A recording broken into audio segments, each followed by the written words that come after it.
Hello दोस्तों, BRICS का नाम तो आपने सुना ही होगा।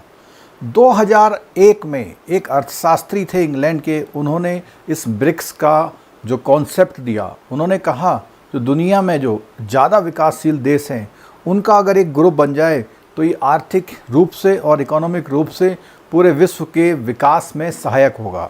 अब 2001 की इस परिकल्पना को साकार किया गया 2006 की एक मीटिंग में।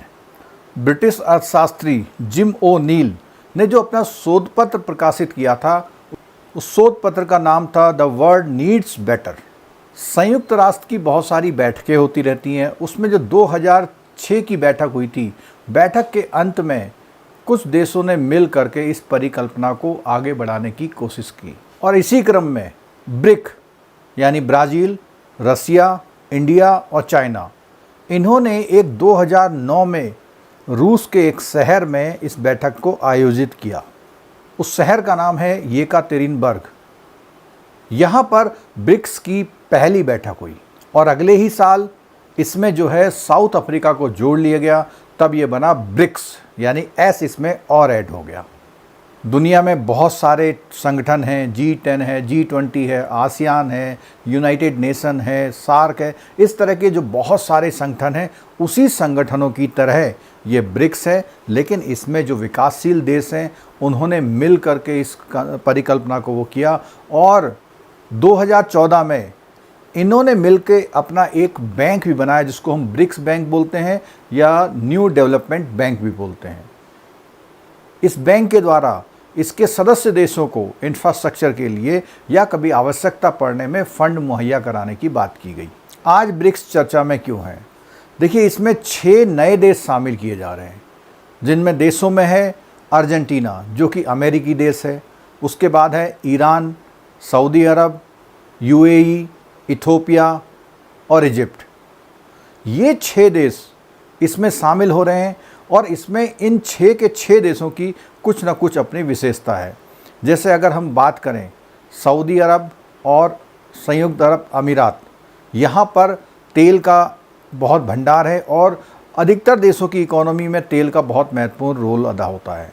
उसके अलावा ईरान है, ईरान बहुत पुरानी सभ्यताओं में से एक है। अर्जेंटीना जो कि फ़ुटबॉल के लिए प्रसिद्ध है और इसी तरह से इथियोपिया और मिस्र। ये 6 के 6 देश जब इसमें शामिल हो जाएंगे तो हो सकता है आने वाले समय में इसका नाम बदल जाए, क्योंकि जब शुरू में देश शामिल किए गए थे तो उनके अल्फ़ाबेट के हिसाब से BRIC और S भी शामिल कर लिया, लेकिन अब इतने सारे हो गए तो कई समय तक तो ऐसा अल्फ़ाबेट वो किया जा सकता है, लेकिन आगे शायद संभव ना हो उसका कोई और नाम रख दिया जाए।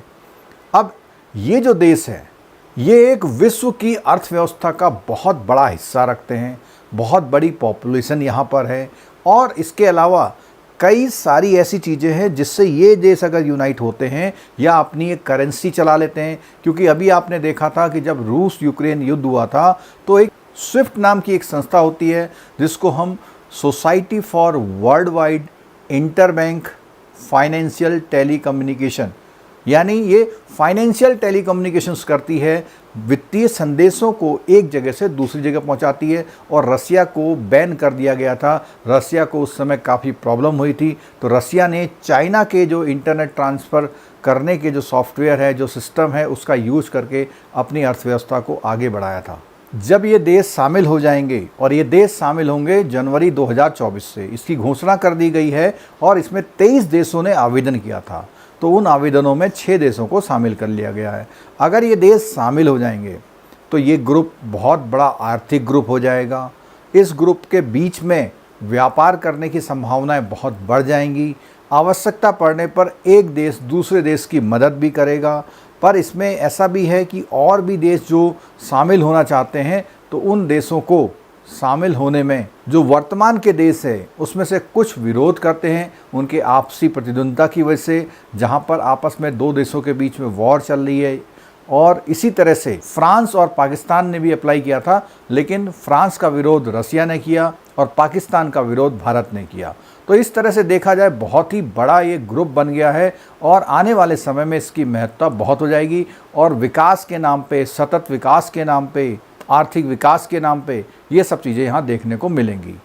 तो आशा करता हूँ आपको ब्रिक्स समझ में आ गया होगा और ब्रिक्स के फ़ायदे भी आपको समझ में आ गए होंगे। तो आने वाले और भी इसी तरह के वीडियो देखने के लिए आप इस वीडियो को लाइक कीजिए, चैनल को सब्सक्राइब कर लीजिए, जिससे समय पर आपको नोटिफिकेशन मिले। उसके लिए आपको बेल आइकन दबाना होगा। Thank you so much.